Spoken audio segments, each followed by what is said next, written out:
अस्सलाम वालेकुम जी। SG podcast series में एक दफ़ा फिर से आपको खुशामदीद कहते हैं। और आज की पॉडकास्ट सीरीज़ में हमारे साथ जो मेहमान मौजूद हैं उनका तारुफ क्या करवाया जाए। एक बड़ा तारुफ है, जिस भी शोबे में उनका तारुफ करवाया जाए एक तवील एक इंट्रोडक्शन उनका बनता है। राइटर कहा जाए तो वो भी गलत ना होगा, क्योंकि किताबों के मुसन्निफ़ भी हैं और ऐसे मौज़ूआत के ऊपर इन्होंने काम किया है जो जनूबी पंजाब में जिन मौज़ूआत के ऊपर काम करते हुए, लिखते हुए और लोगों को गाइड करते हुए लोग बहुत कम नज़र आते हैं। लाइफ स्किल्स के हवाले से, लोगों को गाइड करना के कैरियर काउंसलिंग के हवाले से, ये तमाम तर चीज़ें हैं वो ये करते आ रहे हैं। और पॉलिटिकल एक्टिविस्ट भी हैं, सियासी तौर पर भी बड़े मुतहरिक दिखाई देते हैं। नौजवान जो है उनके साथ बड़ी तादाद में जुड़े हुए दिखाई देते हैं, क्योंकि जो वो बात करते हैं उस बात में एक लॉजिक भी होती है, वज़न भी होता है और नौजवानों के लिए एक रहनुमाई भी होती है। तो हमारे साथ मौजूद हैं राणा मुमताज़ रसूल साहब। राणा साहब, सबसे पहले तो आपका शुक्रिया वक्त देने के लिए, आपने बड़े कीमती वक्त से वक्त निकाला और आप हमारी पॉडकास्ट सीरीज़ में शामिल हुए हैं। ज़रा तारुफ तो आपको बड़ा तवील है, तमाम मौज़ूआत के ऊपर आएंगे। पहले तो ये बताएं कि ये जो राइटिंग का अमल था ये कैसे हुआ और आपने एक पूरी की पूरी किताब लिख दी, मुलाजमत नहीं कारोबार। लोग तो बड़ी तादाद में मुलाजमत के पीछे भाग रहे हैं, मुलाजमत मिल जाए, कहीं पे नौकरी मिल जाए, अप्लाई करते हुए दिखाई दे रहे हैं नौजवान। आप उन्हें मुलाजमत से कारोबार की तरफ ला रहे हैं, और कारोबार भी इस मुल्क में जहाँ पर एक बड़ा मुश्किल है। कहा जाता है कि यहाँ पर कारोबार करना इतना ही मुश्किल है जितना कि दीगर चीज़ें करना और अपने आप को सर्वाइवल, क्योंकि कारोबार के इतने अच्छे हालात नहीं हैं। इस किताब के उन्वान के हवाले से बताएं और ये किस तरह से इस तरफ आए। बिस्मिल्लाह, बड़ी मेहरबानी, शुक्रिया। असल में मैंने 18 साल जॉब की है मुख्तलिफ इदारों के अंदर। दैन उसके बाद फिर मैंने अपना बिज़नेस शुरू किया। तो जब मैंने अपना बिज़नेस शुरू किया तो वो अचीवमेंट ज़िंदगी के अंदर, वो मेरी ख्वाहिशात या वो चीज़ें कह लें कि जो मैं अपनी जॉब के अंदर नहीं ले सका, वो अपने बिज़नेस के अंदर मैंने चंद सालों के अंदर ही ले ली और वो टारगेट अपने अचीव कर लिए। तो जब टारगेट अचीव किए तो डेफिनेटली जब कोई ज़िंदगी का ख्वाब या टारगेट अचीव होता है तो आपको खुशी भी होती है और आप ये भी चाहते हैं कि ये टारगेट जो मैंने जिस तरीके से अचीव किया है उसको मैं शेयर भी करूं अपने दोस्तों के साथ, अलका बाबा आपके साथ और इस तरह ना। तो डेफिनेटली वाली आपकी ये जो बात है कि पाकिस्तान के अंदर कारोबार करना मुश्किल है, तो मैं अल्हम्दुलिल्लाह इस वक्त दुनिया के कोई 22 ममालिक भी विजिट कर चुका हूँ। लेकिन मैं आपकी इस बात से इख्तलाफ करूँगा कि पाकिस्तान के अंदर कारोबार करना मुश्किल है। मेरा ख्याल है कि जितना आसान पाकिस्तान के अंदर कारोबार करना है वो कहीं भी नहीं है। उसकी वजह क्या है कि हमारे जितने भी इदारे हैं जो हमारे बिज़नेस को देखते हैं, रजिस्ट्रेशन को देखते हैं और बाकी मामला को देखते हैं, उनको आप अगर किसी ख़ास तरीके से सेटिस्फाई कर दें तो वो सेटिस्फाई हो जाते हैं और आप अपना बिज़नेस चला लेते हैं। लेकिन जो दुनिया के बाकी ममालिक हैं वहाँ पे आपको उन टर्म एंड कंडीशंस के ऊपर काम करना पड़ता है जो वो उस मुल्क के अंदर अप्लाई की जाती है। अच्छा राणा साहब, इसमें जो आपने बात की है ना कि पाकिस्तान में बड़ा आसान है, ताजिरों से हमारा भी इंटरेक्शन रहता है। आपको पता है हमारा मीडिया के ताल्लुक है, एक इंटरेक्शन है, जर्नलिस्टिक ताल्लुक हमारा जुड़े हुए होते हैं। तो ताजिर हमें ये कहते हुए दिखाई देते हैं यार इस मुल्क में जो पॉलिसी है उसकी कंसिस्टेंसी, तसलसल नहीं है। जब एक चीज़ का तसलसल नहीं होगा कि आज एक चीज़ का एक जो चीज़ है वो किस पॉलिसी के तहत आपको मिल रही है और अगले दिन आपको नए उसके लिए रूल्स एंड रेगुलेशन मिलें, तो ये चीज़ मुश्किल नहीं बना देती। अच्छा, अब उसमें देखें ना थोड़ा सा ना, एक हम लोगों की आदत है कि सबसे जो पहली चीज़ है ना कि अल्हम्दुलिल्लाह अल्लाह पाक का शुक्र, ये चीज़ बड़ी कम होती जा रही है। और हम लोग जो अपना मार्जिन या प्रॉफिट निकालते हैं कि मैंने फ़र्ज़ किया अगर पिछले साल मुझे जो प्रॉफिट है वो हुआ 1 लाख रुपया, लेकिन कुछ ऐसी वजूहात की बिना पे मुझे इस दफ़ा प्रॉफिट हुआ है 80,000 रुपया। तो मैं ये कहता हूँ वो जो 20,000 है वो मेरा नुकसान हुआ है, हालांकि वो मेरे मुनाफे के अंदर मुझे थोड़ी सी कमी हुई है। प्रॉफिट मेरा बिल्कुल ज़रूर है। दूसरा देखें कि मैंने अगर एक चीज़ में ले रहा हूँ 10 रुपये की और वो मैंने आगे सेल करनी है 12 रुपये की, अगर उसका रेट बढ़ के 14 रुपये हो जाता है और मुझे उसके अंदर मार्जिन मेरा 2 रुपये रहता है, तो मैंने तो अपना मुनाफा उतना ही रखा है जितना मुझे पहले भी मिल रहा था। ये जो महंगाई होती है ये तो सारिफ के लिए होती है, जो ख़रीदार होता है जिसने वो लेनी होती है, एक चीज़। दूसरी चीज़ ये है कि वसाइल अगर आप देखें, अगर कोई बिज़नेस मेरे दादा जान कर रहे थे वो मुंतकिल हुआ मेरे वालिद साहब को, दैन मेरे वालिद साहब से अब मुझे मुंतकिल हुआ। जब मेरे दादा की फैमिली थी उस वक्त हम घर के थे 8 लोग। जब मेरे वालिद साहब की फैमिली आई और बाकी चीज़ें हो गई, हम लोग हो गए 16। दैन अब जब मेरे ऊपर आई है तो मेरा ख़ानदान अल्हम्दुलिल्लाह इतना बड़ा हो गया, वसी हो गया, मेरे एक्सपेंस, मेरी चीज़ें, मेरे मामला। तो हम लोग अगर वही कास्टिंग करते हैं कि जी वो उस वक्त हमें ये हो रहा था और अब हमें ये हो रहा है। देखें, पहली चीज़ तो ये है ना, हम लोग तवक्कुआत लगाते हैं कि फ़लाँ शख्स की हुकूमत आएगी, मेरे कारोबार सही हो गए। हम कब ये चीज़ कहेंगे कि अल्लाह पाक मेरे काम में वो बरकत डाले कि मेरे अभी हालात और चीज़ें, हम लोगों ने डायरेक्ट इस चीज़ को सोचना ख़त्म कर दिया है कि अल्लाह पाक ने किस वजह से मेरे बिज़नेस के अंदर बेबरकती डाल दी। जब पहले तिजारत की जाती थी, मैं एक छोटी सी आपको बात बताऊँ, अगर एक मार्केट के अंदर 12 दुकानें हैं, उन 12 दुकानों के अंदर किसी एक दुकानदार के पास ग्राहक आ गया, उसके पास अगर ग्राहक ने शॉपिंग कर ली, परचेजिंग कर ली, वो अपनी कुर्सी बाहर निकाल के वो बैठ जाते थे। बाकी 11 दुकानदारों को पता लग जाता होता था कि इस शख्स की पहली दिन की सेल हो गई है। उन लोगों के अंदर ये जज्बा होता था कि यार अगर मेरे पास सेल हो गई है तो जो अब अगला ग्राहक आए वो मेरे साथ, वो अगले वाले के पास आए, इस तरह वो सर्कल घूमे। उस वक्त एक दूसरे को ख्याल रखा जाता था, एक दूसरे का एहतराम किया जाता था, बर्दाश्त की जाती और कोशिश की जाती थी कि हमारे लोगों की सेल हो। अब तो दुकानों के बाहर खड़े हैं और आवाज़ें लग रही हैं कि आ जाएं। अगर कोई 10 रुपये बेच रहा है तो आवाज़ लग रही है 9, 9 वाला कहता है कि 7 वाला 8। वो मार्जिन भी कम हो गए, वो एक दूसरे से मोहब्बत, प्यार और उनसत भी कम हो गई, और वो जो मार्जिन होता है वो भी बिल्कुल उसमें अच्छा, कम हो गया। मैं जहाँ तक आपकी ये बात जो है ना, आपका जो किताब का उन्वान भी है और इस मौजू के ऊपर आपने काम भी किया है और प्रैक्टिकली तौर पर इसको कर भी रहे हैं, मैं जहाँ तक आपकी अभी तक बात समझ पाया हूँ, आपने ये कहा है कि एक जो है ना वो चीज़ लोगों में कमी दिखाई देती है कैलकुलेशन की। अगर कारोबार में आपका मैथमेटिक्स मजबूत हो और आप चीज़ों को कैलकुलेटिव वे में चलाएं तो आप पाकिस्तान के कहीं भी कारोबार कर सकते हैं। बिल्कुल कैसे ही है। अब वो देखें ना, कई लोग कहते हैं कि अगर आप अपने चेहरे पे मुस्कुराहट नहीं ला सकते तो आपको कारोबार करने का कोई हक नहीं है। अब ये मुस्कुराहट हमारे हुजूर सल्लल्लाहु अलैहि वसल्लम की सुन्नत भी है और हमारे जो कारोबार है उसका कुलिया भी है। अगर मैं आपकी शॉप पे आता हूँ, आप मुझे ऐसी प्यारी स्माइलिंग देते हैं, मुझे बिठाते हैं, मुझे पानी पिलाते हैं, या फिर आप पूछते हैं कि सर आपको क्या चाहिए, और मुझे इस चीज़ का यकीन हो कि आपकी दुकान के ऊपर मुझे एक नंबर चीज़ मिलेगी, तो मैं जब भी शॉपिंग के लिए आऊँगा मैं सबसे पहले आपके पास आऊँगा। इखलाक हमारे मज़हब के अंदर भी है कि अच्छा इखलाक और प्यार दें। फिर दूसरा चीज़ के हवाले से भी है कि वो चीज़ भी दें। फिर तीसरा ये है कि अगर हम जो पैरामीटर हैं तिजारत के या सेल्स के, कि उसके अंदर है कि अगर आप कोई चीज़ किसी को बेच रहे हैं तो उसका अगर आप नुक्स बता के उसको सेल करेंगे तो वो ज़्यादा बेहतर होगा। अब तो ये होता है कि नुक्स को छुपाया जाता है, बताया ही नहीं जाता भी क्या चीज़ है। मतलब आपका कहना है कि आपने तिजारत भी करनी है लेकिन जो इखलाकी और मजहबी इस्लामी असूलों को मद्देनजर उनको आपने मद्देनजर रखना है, उसमें करना, तभी उसमें बरकत होगी। आज से 1400 साल पहले हजूर सल्लल्लाहु अलैहि वसल्लम के दौर में जो सुनते, जो चीज़ें, जो तरीक़ेकार बताए गए थे, दुनिया उन पे आज भी अमल कर रहे हैं, लेकिन हम लोगों ने आज उन्हें बल्कि रिसर्च करके उन्हें प्रूव कर रहे हैं कि यार ये दुरुस्त है, ये जो बात की गई।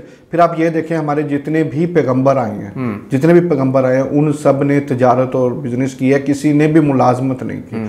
उसके अलावा हम अगर रिस्क के हिस्से करते हैं, अगर रिस्क के 10 हिस्से हैं तो 9 हिस्से तिजारत में और सिर्फ एक जो हिस्सा है वो कारोबार या उसमें है। अच्छा, एक आजकल आपकी बड़ी रिसर्च है, कर रहे हैं आप इसके ऊपर काम, ज़रा देखने वालों को ज़रा मशवरा दें कि कारोबार शुरू करने से पहले कोई भी कारोबार हो, किन 2 बातों का ख्याल करना चाहिए? एक तो देखिए, सबसे पहले ये चीज़ है कि आप जो मार्केट के अंदर अपना बिजनेस या कारोबार शुरू करना चाह रहे हैं, आपने ये देखना कि गैप किस चीज़ के अंदर है। गैप से मुराद है भी कौन सी ऐसी प्रोडक्ट, कौन सी ऐसी चीज़ है जिसकी सेल ज़्यादा आ रही है, रिटर्न भी अच्छी है और फौरी तौर पर आपका वो काम जो है ना वो भी स्टार्ट हो जाता है। देखिए, पहले तो किसी दौर में कहा जाता था ना कि सबसे पहले हट्टी, फिर चट्टी और फिर खट्टी। अब वो चीज़ें ख़त्म हो गई हैं। अब तो ये है कि मैं अगर आज कोई काम शुरू कर रहा हूँ तो मैं ये कहता हूँ कि मुझे 1 महीने के अंदर रिजल्ट चाहिए। हालांकि वो रिजल्ट कारोबार के अंदर आते हुए बड़ा टाइम लगता है। लोगों की जो नस्लें हैं वो कारोबार को शुरू करती है और दैन पता नहीं कितने सालों बाद ही आता है। तो ये इसे कहते हैं पैशन। आजकल हमारे अंदर बिजनेस के अंदर ये पैशन। अच्छा, आजकल ना जो यूथ है ना, ये बड़ी जल्दी कामयाब होना चाहती है और बड़े बड़े ख्वाब, बड़ी बड़ी गाड़ियाँ ऐसे बन जाती हैं। ख्वाब तो देखें जी, अब जिस वक्त हम पढ़ने जाते थे ना तो हमारे भी वालिदैन ये कहते थे या बुज़ुर्ग ये कहते थे कि अल्लाह मियाँ जो है ना मेरे बेटे को पढ़ लिख के ना बाबू बनाए, और बाबू भी ऐसा बनाए कि ये मेरा बेटा यहाँ अफसर लग जाए, यहाँ अफसर लग जाए, यहाँ अफसर। ये एक बहुत बड़ी कह ले कि हमारा जो कैरियर काउंसलिंग के हवाले से मैं काम करता हूँ वो उसमें यही चीज़ होती है कि बराए मेहरबानी करें अपने ये बच्चों को ना ये बाबू बनाना, या अपने बेटे को सरकारी अफसर बनाना, अपने बेटे को डॉक्टर बनवाना, फिर उसको इंजीनियर बनवाना। काइंडली इस लाइन से बाहर आ जाएं, दुनिया बदल चुकी है। बहुत सारी चीज़ें ऐसी हो गई हैं कि वो डॉक्टर और इंजीनियर रहते हुए भी नहीं कर सकते जो आजकल किया जा रहा है। जो आपने खुसूसी नौजवानों वाली बात की है कि आजकल नौजवान जो है ना वो बड़ा कॉन्शियस है अपने आमदनी के हवाले से भी, तरक्की के हवाले से भी, चीज़ों के हवाले से भी। ये सारी चीज़ें आज के दिन में, आज के दौर के अंदर ये चीज़ें मुमकिन हैं, लेकिन उसके लिए आया कि आज का नौजवान कितना टाइम अपनी उस ट्रेनिंग को देता है, उस सेशन को देता है, उस सीखने को देता है। बात यह है कि किसी से भी आप बात कर लें, आप उसको कोई मशवरा दें ना, तो वो अगला बंदा कहता है यार मैं आपसे ज़्यादा सियाना हूँ और मुझे आपसे ज़्यादा इस चीज़ों का पता है। हालांकि जो तजर्बा। अच्छा, मैं एक आपके साथ ना एक एक्सपीरियंस शेयर करना चाहूँगा। अब हम मल्टी इदारों के साथ वाबस्ता रहे हैं, एक जो हमारी इंडस्ट्री है, न्यूज़ मीडियम के हवाले से इंडस्ट्री है, और मैं आपको ये बड़ा एक एक्सपीरियंस है और मैं ये बात किया भी करता हूँ। बात ये है कि हम अब कुछ अरसे से ना कुछ इंटर्न्स हायर करने की कोशिश कर रहे हैं कि कुछ इंटर्न्स हों जिन्हें हम ट्रेन करें और उन्हें हम अपॉर्चुनिटी दें। मैं आपको यकीन से बता रहा हूँ, पिछले 3 महीने से हमें इंटर्न्स नहीं मिल रहे जो काम करना चाहते हैं और जो डिलीवर करना चाहते हो।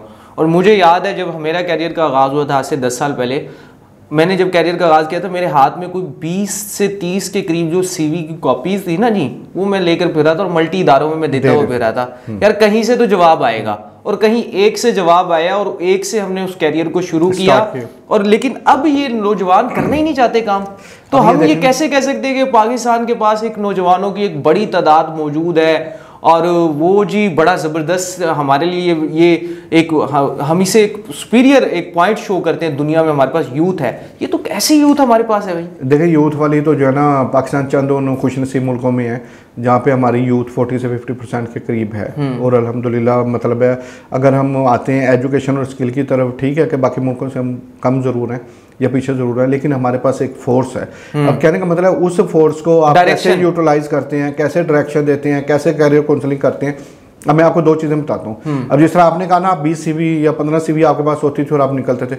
मैंने जब जॉब का स्टार्ट किया ना, तो एक जो शानदार की कंपनी थी, मुझे उसके डिस्ट्रीब्यूटर के पास जाना पड़ा। मैं उसके पास गया हूँ तो उसने मुझे एक शॉपर के अंदर 20 डब्बे डाल के उसने कहा जी ये ले लें और आप मार्केट निकलें और ये 20 डब्बे बेच के। अब मैं उसे कह रहा हूँ कि यार मेरे सारे जानने वाले हैं, मैं इसे मुल्तान का रहा हूँ, मुल्तान का बड़ा अहम वो बाज़ार है जहाँ पे आप मुझे भेज रहे हैं और वो कर रहे हैं। लेकिन वो मैंने डब्बा लिया, मैं लेके निकला और मैंने 2 डब्बे बेचे और मैं वापस आ गया, ला के दिया। देखिए एक चीज़ तो हो गई है। अब दूसरी चीज़ जो यूथ के हवाले से आप बात कर रहे हैं, ये चीज़ों के हवाले से आप कर रहे हैं, इस वक्त कैरियर काउंसलिंग के हवाले से बच्चा एक BA में दाखिला लेने गया है, बिल्कुल, वो उसको वहाँ पे वेलकम का बैनर लगा हुआ नज़र आया, नीचे कुछ लोग नज़र आए, तो उसने कहा जी मैं अप्लाई करना चाह रहा हूँ। जिस तरह डेफिनेटली जब एडमिशन होते हैं तो मुख्तलिफ जमातें अपने कैंप्स वगैरह लगाती हैं और वो करते हैं। अब उस नौजवान से पूछा गया कि जी आपने किस में दाखिला लेना है? उसने कहा जी जिसमें आसानी से मिल जाए। आपने FA किस में की है? मैंने जी इसमें FA की है और ये मैंने सब्जेक्ट रखे थे। तो भैया आपके ज़हन में कोई प्लानिंग है? कि जी कोई प्लानिंग नहीं। अब आप जो BA कर जाएंगे उसके बाद आपने क्या करना है, वो जब कर जाएंगे फिर देखेंगे। कहने का मतलब है बाकी ममालिक की तरह, तरक्की याफ्ता ममालिक की तरह, हमें 8वीं से या 10वीं से नौजवान को पता होना चाहिए कि मैंने किस शोबे में जाना है, मैंने कहाँ पे पढ़ना है, मैंने कहाँ पे रिसर्च करना है, आइंदा आने वाले सालों में किस शोबे का स्कोप होगा और जिसमें अपॉर्चुनिटीज अब यहाँ पे तो हमारे नौजवान को पता ही नहीं है कि मैं किस चीज़ की तालीम ले रहा हूँ। इस वक्त तो सिर्फ ये हो रहा है कि डिग्रियाँ हाथ में ले ली हैं, देन उसके बाद सोचते हैं जी अब मैंने पढ़ाई से फारिग हो गया हूँ, अब मैं क्या करूँ। भाई आपने ये जो डिग्री ली है, जो आप पढ़े हैं, इसके अंदर आपने क्या किया है? जी मैंने तो कुछ भी नहीं किया। कहने का मतलब वो नस्ल हम तैयार कर रहे हैं। अच्छा, आपने बात की लाइफ स्किल कोच भी हैं आप, ट्रेनर भी हैं और स्पीकर भी हैं। ये मौज़ूआत ऐसे थे जिनके ऊपर जुनूबी पंजाब में कभी काम नहीं हुआ। हमने देखा लाहौर में हमें जो है वो कासिम अली शाह नज़र आते हैं, कैसर अब्बास नज़र आते हैं, जिन्होंने किताबें भी लिखी, सेल भी की, और वो इसके ऊपर काम कर रहे हैं और अब वो मल्टीनेशनल कंपनीज़ के लिए उनके वर्कर्स को ट्रेन कर रहे हैं।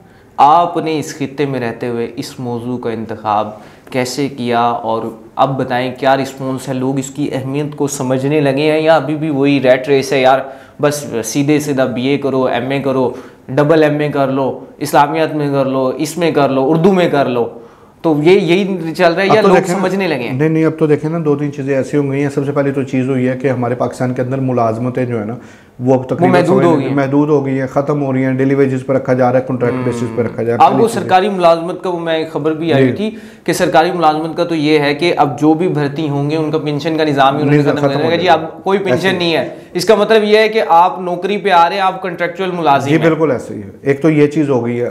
फिर दूसरा ये है कि आजकल के मतलब उसमें वर्ल्ड वाइज जिस तरह चेंजिंग आ रही है, गवर्नमेंट सबको मुलाजमत भी नहीं दे सकती। पहली चीज़ ये है। अच्छा, दूसरी चीज़ ये है कि अब जिस तरीके से आप बता रहे हैं, अब मैंने जो अपनी किताब लिखी ना, मुलाजमत नहीं कारोबार, मेरी मुलाकात हुई कासिम अली शाह साहब से लाहौर में। तो कासिम अली शाह साहब को मैंने बताया कि सर मैं एक किताब लिख रहा हूँ, उसका मौजू ये है। तो उन्होंने कहा यार क्या ये मुमकिन है कि ये किताब हमारा इदारा जो नई रोशनी है वो उसको पब्लिशिंग करे।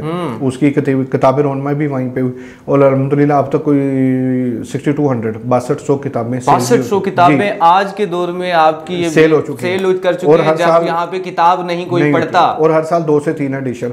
फिर मैं आपको बताऊं कि लाहौर एक्सपो सेंटर में मैं गया हूँ, वहाँ पे किताबों का बहुत बड़ा मेला लगता है। तो मैंने वहाँ पे रिसर्च की, मैंने उन्हें कहा जी मुझे कोई ऐसी किताब चाहिए कि मैं पाकिस्तान के अंदर वर्किंग शुरू करना चाह रहा हूँ, कारोबार, तो मुझे उससे डायरेक्शन मिल सके। आप यकीन करें पूरी एक्सपो मैंने घूम ली, एंड आके मुझे मेरी ही किताब मिली भाई मुलाजमत रही कारोबार, उन्होंने कहा जी यही किताब है। तो कहने का मतलब है जो मतलब ये भी एक एजाज है कि अगर कोई एक स्पेसिफिक मौजू के ऊपर अगर कोई किताब लेना चाहे और उस किताब के तहत रहनुमाई लेना चाहे तो वो आपकी ही किताब है। बड़ा एजाज है जी ये जी। तो अब कहने का मकसद ये है कि देखें थोड़ा सा गवर्नमेंट भी इस चीज़ के ऊपर काम कर रही है, मुख्तलिफ इंस्टीट्यूट इदारे बन रहे हैं जो स्किल्स के ऊपर काम कर रहे हैं। सेम इसी तरीके से नौजवानों को भी ये जाना चाहिए। सारा दिन देखें मोबाइल होता है, मोबाइल हम यूज़ भी करते हैं, फेसबुक, व्हाट्सएप, इंस्टाग्राम, बहुत सारी ऐसी चीज़ें करते हैं। बराए मेहरबानी कोई डेली के 1 से 2 घंटे इसी मोबाइल्स के ऊपर मुख्तलिफ कोर्सेज आ रहे हैं, डिफरेंट आइडियाज़ हैं, डिफरेंट चीज़ें हैं, यूट्यूब चैनल्स हैं, बहुत सारा कुछ है। बात यह है कि अल्लाह पाक ने ना हर इंसान को कोई ना कोई खूबी या खसूसियत ज़रूर दी है, वो मुझे भी पता है, आपको भी पता है। सिर्फ बात ये होती है कि हम अपनी उस स्किल्स के ऊपर कितना काम करते हैं या क्या चीज़ होती है। यहाँ पे तो यही चीज़ है ना कि अब्बू कह रहे हैं बेटा मेरा इंजीनियर बने, अम्मी कह रही है डॉक्टर बने, और वो जो बच्चा है वो बच्चा किसी और ज़हन का, किसी और उसका है, लेकिन उस बच्चे की वो जो ख्वाहिश है वो दब जाती है और वो अम्मी और अब्बू के चक्कर में वो बच्चा। अच्छा ये क्या आप नहीं समझते जो बातें आप कर रहे हैं, जो मौज़ूआत हैं, इनके ऊपर काम जो है वो स्कूल लेवल पे होना चाहिए। स्कूल लेवल पे गाइडलाइंस देनी चाहिए कि यार ये तुम्हें करना है, ये तुम कर सकते हो, तुम्हारे अंदर ये वाला स्किल है। एक बच्चा है जो स्पोर्ट्स में अच्छा है तो उसे स्पोर्ट्स में क्यों नहीं जाने देते भाई। एक बच्चा अच्छा है जिसका बिजनेस के हवाले से, एक बच्चा है इनोवेशन के हवाले से। मैं आपको एक बड़े मज़े की बात बता रहा हूँ। मेरा ना भतीजा है छोटा सा, उसकी उम्र होगी तकरीबन कोई 7 साल। यकीन करें वो मोबाइल देखता है, चीज़ें वीज़ें करता है, और वो जो है ना जी वो टेक्नोलॉजी को बड़ा गौर से देखता है। वो टेक्नोलॉजी के हवाले से वो चीज़ें जानता है जो मैं नहीं जानता। लेकिन वो जो जिस स्कूल में पढ़ रहा है ना वो उन बच्चों के साथ मैच नहीं करता। वो जब उनके स्कूल से हम जाते हैं तो कहते हैं ये और बच्चों से ऐसे ऐसे सवाल करता है। तो अभी तक मेरे ख्याल से हमारा जो ओवरऑल पैटर्न है वो बच्चों को समझ नहीं पाया। अगर कोई ऐसा बच्चा आ भी जाए तो उसे स्प्रेस किया जाता है, दबाया जाता है, वो रह जाता है। अब देखें ना उसमें यही चीज़ मैं आपको बता रहा हूँ ना कि असल में ना वक्त के साथ साथ चीज़ें बहुत बदली है। वो टीचर, वो उस्ताद जो आप या मेरे दौर में थे, वो टीचर अब अवेलेबल नहीं है। मुझे याद है भी हमारे टीचर हमें फौरी तौर पे किसी भी गलती के ऊपर पनिश भी मिलती थी, सजा भी मिलती थी, और हमें ये होता भी था कि उस्ताद से सुबह मार भी पड़ेगी। मतलब मार नहीं, प्यार ने आप समझते हैं बिगाड़ दिया है। जब से ये कॉन्सेप्ट बदला है, चीज़ें बदली है, और अब तो मेरे बेटे को कोई थोड़ी सी हल्की सी बात करे मैं अगले दिन स्कूल पहुंच जाता हूँ। अब तो जी FIR हो जाती है। FIR हो जाती है। उस्ताद कौन होता है जी मारने वाला, और ये वो। तो अब वो उस्ताद की वो मेहनत और वो चीज, वो मुशक्कत, एक लगाव बन जाता था। हाँ जी, जुड़ जाते थे। वो अब नहीं है। दूसरा पेरेंट्स, अब वालिद हैं वो सुबह काम पे गए हैं, उन्होंने शाम में आना है। पीछे मदर आ गई, मदर के पास अब घर की कुकिंग भी है, उनका अपना मोबाइल भी है, रिश्तेदार भी है, चीज़ें। वो जो बच्चे को एक तवज्जो की ज़रूरत होती थी जिस तरह पहले दी जाती थी, आजकल वो तवज्जो भी नहीं दी जा रही। अच्छा ये अब आप आ गए टाइम मैनेजमेंट जी, वक्त को कैसे मैनेज किया जाए। आपका पोर्टफोलियो मेरे साथ मौजूद है, ये इतना बड़ा पोर्टफोलियो, इतनी चीज़ें मैनेज कर रहे हैं, सोशल वर्किंग भी करते हैं, उनके साथ साफ्ता तौर पर जुड़े हुए हैं, इंटरनेशनल NGOs जो काम कर रही हैं, पॉलिटिकली तौर पर भी एक्टिव है। तो इसके हवाले से क्या कहेंगे जी, लोग जो हैं वो अपने टाइम को किस तरह से मैनेज कर सकते हैं। हम लोगों से बात करते हैं, ओ यार टाइम नहीं है, यार टाइम नहीं है, भाई कर क्या रहे हो, पता पूछते हैं तो 2 चीज़ें निकलती हैं, एक चीज़ निकलती है, लेकिन लोगों से ये टाइम ही नहीं मैनेज हो पाता। आप कैसे मैनेज करते हैं और क्या कहेंगे देखने वालों? उसमें भी देखें ये चीज़ें, किसी ने सवाल पूछा था दूसरे शख्स से कि जी आप ये जो इतना कुछ, इतनी वर्किंग काम और चीज़ें कर रही हैं, आप कैसे कर रहे हैं।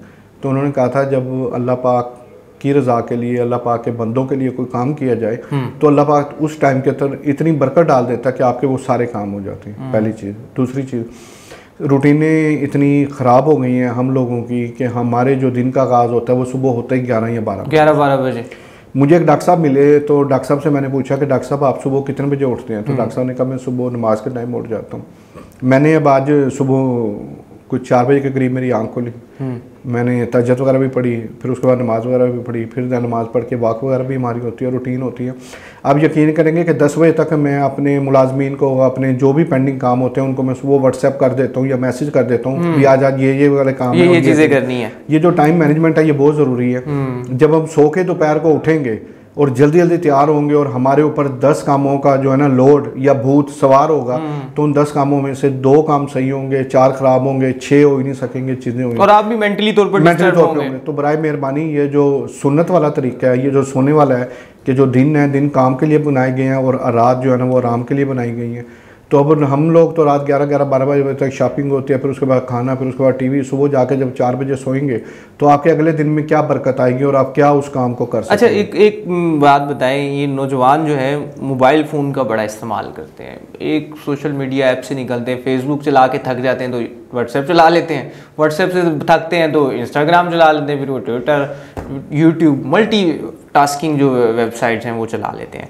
ये बताएं कि दिन में मोबाइल फ़ोन का इस्तेमाल कितना करना चाहिए? असल में देखें ना, जो थोड़ा सा ना ये जो मोबाइल के हवाले से हालात थोड़े से ख़राब हुए हैं ना, वो हुए थे कोरोना के दिनों में। कोरोना में जो जितने भी कॉलेज यूनिवर्सिटी हैं ये लर्निंग पे गए, ये सारे लोग आगे थे ऑनलाइन के ऊपर। ऑनलाइन की वजह से वालिदैन की मजबूरी हुई कि बच्चों को मोबाइल लेके देना है कि वो मोबाइल ले दिए, बच्चों के पास आ भी गए, वो यूज़ भी हो गया, उसके बाद से सिस्टम बहुत ज़्यादा।